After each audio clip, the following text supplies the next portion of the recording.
The title of the presentation, Hans is going to read it out for us. Yeah. So, first of all, thank you, Bernard, for your very nice and private, actually, appreciation of me. I think you are making it a bit bigger than it really is, but I have been engaged in this area for a long time. And as you know, the Academy is really working in the ICF framework.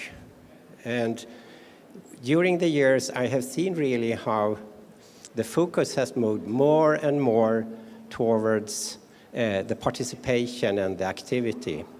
But we should not forget that there are also some basic science which is really important if we want to understand why different conditions develop, and also if we want to find out new innovative ways how to intervene. So now we are going back to science here. So this will be more of a basic science lecture.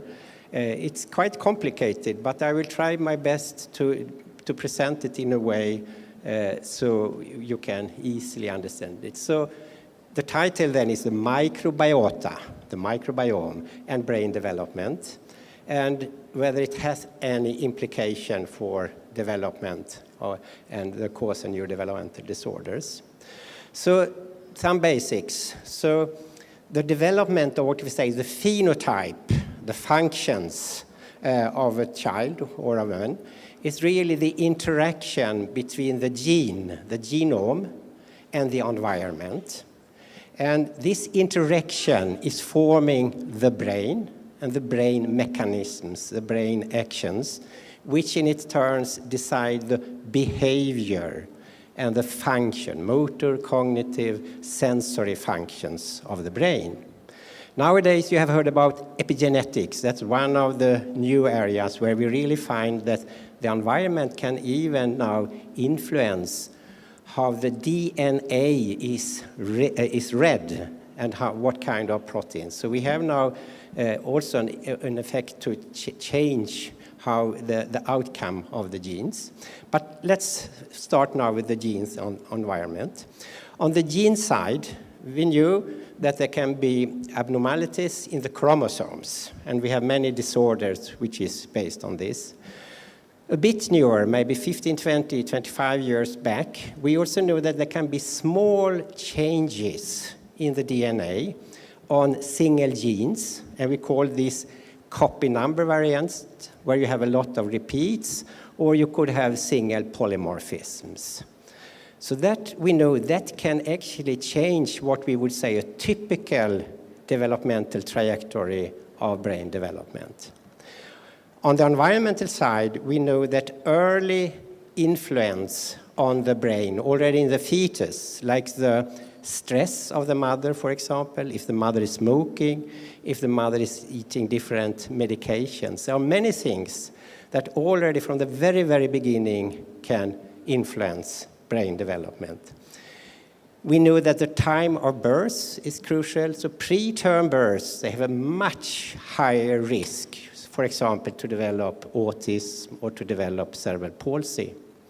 And we know also that the early postnatal period is very important. The nutrition, for example, if you don't get enough nutrition, the brain will not develop. If you are in an unsafe conditions, you will also have effect on brain development. And if you look now on our different letter combinations, I mean the ADHD, the autism spectrum, intellectual disability, the developmental coordination disorder, specific language disorders, dyslexia, we know now from different kind of family studies, adoption studies, and now a lot of gene studies that about 60 to 70% of the factors causing these conditions, they are genetic. That means that 30 to 40% can be influenced by different environmental conditions.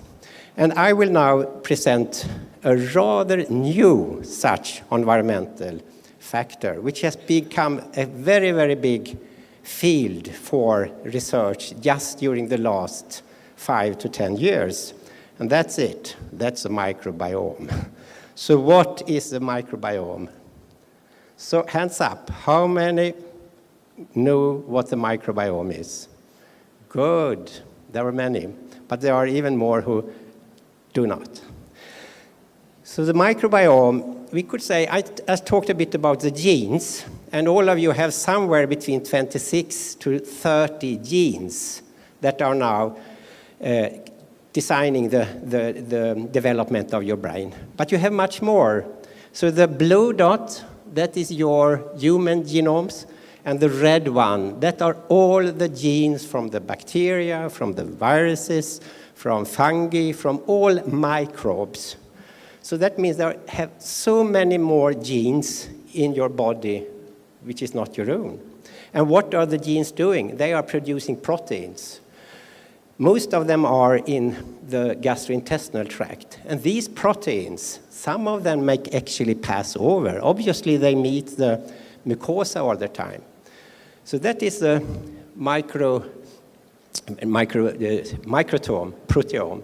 But then these proteins, they disintegrate. You will have a lot of metabolites which can translocate into your blood and which may have a lot of physiological effects. And think about that. When the first human being was born, the microbes were already there. When the first mammal was born, the mammals were. So we have developed then, all through ontogeny, a relationship with the microbiome. And the microbiome has then shown recently as extremely important. There is an interaction between the gene, what you are eating, and then what kind of bacteria you get. And if you have a good balance, you will have health, you will have resistance to infections. The downside is if you have too little in the microbiome, you get more incidence of allergies. And on the bad side, if you have an imbalance, you can get the metabolic syndrome, obesity, diabetes, all on the metabolic. The new thing I will present to you, it seems like the microbiome also can change the programming of the brain. So that's what I hope you will remember when you're going from this. Only these things, what you have in your gut has influenced your brain. So let me start in another end. And I have brought this up before. So one of the really big global challenges is then children now living in low and middle income countries. And this is then a series which was published about 2 years ago in the LANCET, where they were really looking about the development of children. And there are many things coming out, but the one thing I want to highlight there is that based on stunting is then undernourishment, children are not getting enough nutrition and food, and poverty, and they are usually at the same time. About 250 million children, and that is 43% of children living in low and middle income countries. They are not reaching their developmental potential because of now, if you remember the first, on the environmental factors. And for a long time, we have always thought, that's because they don't get enough nutrition. But then, and you can here see also where they are, these children, where they are living. The red areas, sub-Saharan Africa, they are about 50 to 60, around 60% of children have a risk not to develop properly. The green areas is the rest of Africa, India, Pakistan. It's between 40 to 60%. So it's a huge population, actually, of children who are at risk. So is it then only what you eat? Now we're going back to the microbiome. So in this part, you see on this scale is the age from birth to 3 years of age. So it's months, it's 36 months. Here you see number of different phyla, bacterial and other type of species. And you see at birth, there is a very limited flora of bacteria. The diversity is very low. And you see during development, the variation is increasing. So around 3 years of age, you have established the microbiome you will have for the rest of your life. So this period of life is very important for then you developing a proper. So this is also shown here. You have the child, and this is about midterm. They have some kind of diversity, and this is at 3 years of age. You see a large diversity. So now what Jeff Gordon, you could say he's the father of the microbiome. What he did was he studied now the microflora in children who developed, probably were not undernourished, with the microflora in undernourished. And what you see is they do not develop. They stay here at a very immature. They do not develop the diversity what you usually see. And then what he did, he used his laboratory, and I will come back to this more. So he has then mice that have no bacteria, no viruses. We call them germ-free, GF, another acronym you have to learn. So if you now took the microbiota from a well-nourished child and you give it to the mouse, you see it developed properly as it should. If you now took the microflora from the undernourished child, you gave the mice exactly the same food, but you see they did not then develop. So he could really show then that the microbiota actually influenced how they were growing.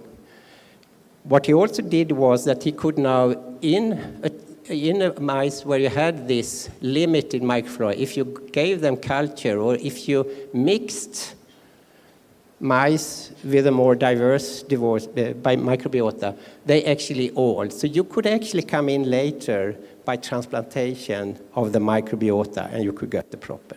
And they also show now that this has had implication for the development of children. So some years ago, 2011 actually, we published this paper where we could look now in the germ-free mice and see, did they behave similarly as those who had the normal microbiota? And this was kind of the first time, and I don't know if I could say it or not, but actually since then it has been cited 1,300 times, because this was the very first time anybody could show that the microbiota actually could influence brain development. After that, there are at least 20 publications who have confirmed this. So what did we do? Yeah, so we had then mice living in this sterile incubator. They had absolutely no germs coming there. And you see they had kind of an ordinary laboratory mice environment. And then we tested the behavior, the open field. Then you test the motor activity. How much are they moving around? Are they hyperactive? Are they inactive, normal active? You can study anxiety. This is a closed arm. These are open. Do the mice dare to go up because it's 1 meter above? Do they stay in the light or in the dark, or go they out in the light? And there is also a social test where you have the stimulus, the studying mice, and see, does it go to another mice or do it go to an object? So this means we cannot study autism, we cannot study ADHD, but we can study phenotype behavior. And here you can just look at it. This is the activity actually. This is a normal, and you see they eventually after half an hour they get less active. But very clearly these are hyperactive. They are definitely hyperactive. And you also see the statistics over there. Let's see if I can show this. So this is actually then mice now with the ordinary gut microbiota. And you see it's actually now walking in the closed arm all the time. It does not really dare to go out, sorry. Doesn't dare to go out in the, let's see, is this one working? Yeah, here you have the germ-free mice coming. So you should just look at that one. So while the ordinary mice stay because they are afraid of going out, you see this one has no problem. So here we can see they have much less anxiety. This is just so you understand the methods we are using. And similarly, we can now see this mice, is it going to the stimulus mouse or to the object? And we could see then again a shift in the behavior. So the mice without any bacteria were then having less social activity or social interaction. So after that, we could go now and look upon the genes, and we could then found, and I'm not going into the details, but anyone who really wants to have it, but we could find then changes in the expression of genes in the brain. So we know actually now something is coming to the brain, changing the way the genes are expressed. We could look upon different synapse proteins. This is a nerve growth factor. This is a brain-derived nerve growth factor. This is dopamine receptor 1. And we could see that on that level, now we are at the molecular level, first the genetic, molecular level, we could see that there were changes between these. And thirdly, we had the behavior. So that means what we could show here is that we have a change in behavior, which is associated with change in brain structure and function, and expression of the genes. What we cannot say if it's causal or not, but we think it is. We think that the genes are reprogrammed, they affect the synapses, and then you have a change in behavior. But we cannot prove that. Next question, and this has to do now with the early, we have talked about early intervention. Can this happen anytime during development? So what you then do is you have these germ-free mice, you give it some bacteria, and you see, does it keep with the germ-free mice phenotype, or is it changing? So you see, if you do it very, very early, you see the gray one is actually going down to what we could say the typical development. So you have a germ-free mice, 1 or 2 days, you give bacteria, it is converted to the ordinary phenotype. But if you do it after 2 weeks of age, they stay actually at the same phenotype. So that means that this window is open only in the beginning of brain development. Then you can't see it. So what is then the mechanisms? And I'm not really going into the details, but it could be the nervous. You have the vagus nerve, you have afferents coming in. It could be different endocrine cells in the gut sending molecules to the brain. It could be other cytokines, which are also immunoreceptive. And what we have done, and this will be extremely short, what we have shown now is that there are metabolites from the walls of the bacteria who seems to be one of the possible manager. So they are called bacterial peptidoglycans. So they are different if you have a gram-negative or a gram-positive. So there are some difference between different bacteria. And we know now that there are receptors, what we call pattern recognition receptors. They are part of what we say is the innate immune system. So the receptors feeling these metabolites coming, they are already there. We don't know if they are in the brain though, or we didn't. So what you see is the toll-like receptors, you see the NOD receptors, and you see the peptidoglycan 1 to 4 receptors. And now the question is, these peptidoglycans, are they translocated from the intestine to the blood? Are they moved from there? We have to prove that, and here you have the proof. So you see, you have more of the peptidoglycans in the SPF, that's ordinary bacteria, compared to the germ-free. And then the question, are they translocated through the blood and brain barrier into the brain? And yes. This is then the, which one is this? I think this is a PG2, where you can see that already from birth, you have then concentration of these in the brain. So we can say it's possible. We haven't proven yet, but it's possible. And here you see that some of them, like the it's a transporter putting the peptidoglycan in, and the polypeptidoglycan receptor 4, they are there very strong from the beginning, and then they are reduced, while others have another profile. And we could actually also show that we could manipulate the gut microbiota with antibiotics. That means we kill many of them, and we could see that there were a change then. As you see, this is a germ-free compared to the ordinary, but this is when you give antibiotica, and we could actually change it as well. And we also had a knockout mice who did not have one of the peptidoglycan receptors, number 2, and we could show then that then you did not have the change in social interaction, what we had in the GF mice. This is now a bit complicated, but this is just to show you that we have been able to manipulate the molecular pathway and having a rather strong evidence that these molecules, these pathways are active. So now we are coming into an interesting thing. How do we now move our microbiota over to the next generation? And we talk about the vertical, that means from the mother to the baby. We also talk about the horizontal, that is from the society to the individual.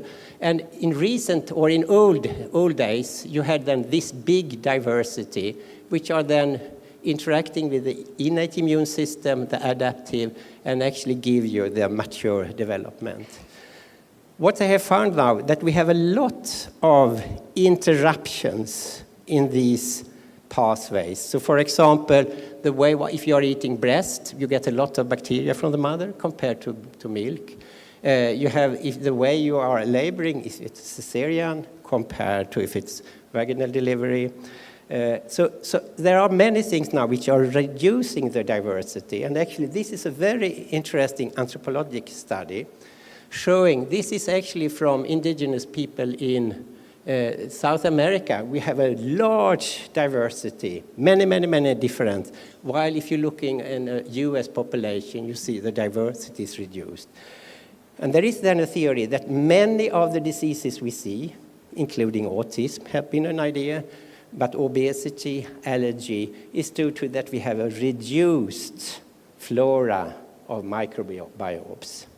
And this is an interesting article just a few years ago, a New Zealand cohort where they were studying 871 children. 27% of the children, the mothers had got antibiotics during pregnancy. In 70%, the child got an antibiotic during the first year. And in 92% had got antibiotic between the first. So we have a flood of antibiotic. And I just showed you that when we were giving it to the animals, we could actually change both the microbiota and the behavior. And actually, what they could do with their statistics, they could show that there was an association between how much antibiotics they have got, when they have got it, and hyperactivity, which we also found in the mice, in depression and in behavioral problems. So we have now starting to get some really clinical evidence that this might be important. So my last part here is actually focusing in on the autism. And autism is becoming more and more clear. Autism is not just the behavioral phenotype. In autism, you have a lot of other problems, usually interacting with the immune system. But I'm focusing here on the GI, the gastrointestinal, because that's a theme.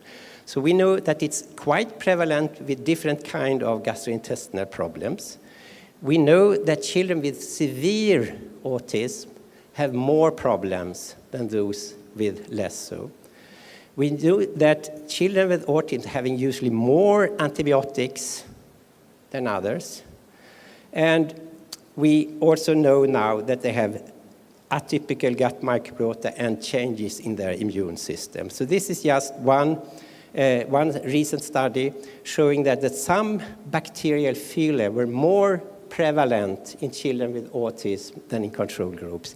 And they were also looking on the metabolites, and they could see this is a principal component analysis, and they could see that they clustered out. What they also did, they did a transfer of microbiota. So you have children with autism syndrome, and then they were first given antibiotics, very forceful, vancomycin, wiping out. They were giving fecal transplants through the mouth and through the rectum. And what they could find was that in 80% of this study group, this is the first study, so this is not evidence yet, but it's suggesting there might be things. So 80% of these children, they had a reduction of their gastrointestinal problems.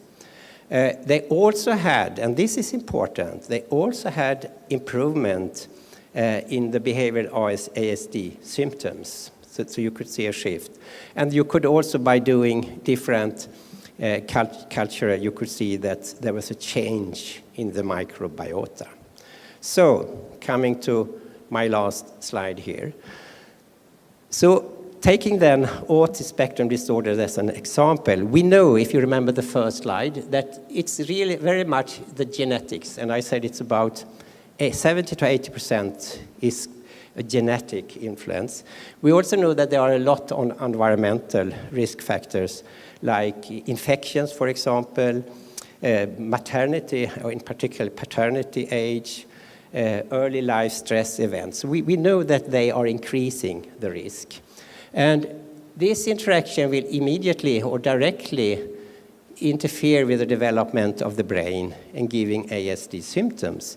But it will also now influence the gut. You have then the dysfunction in the gut.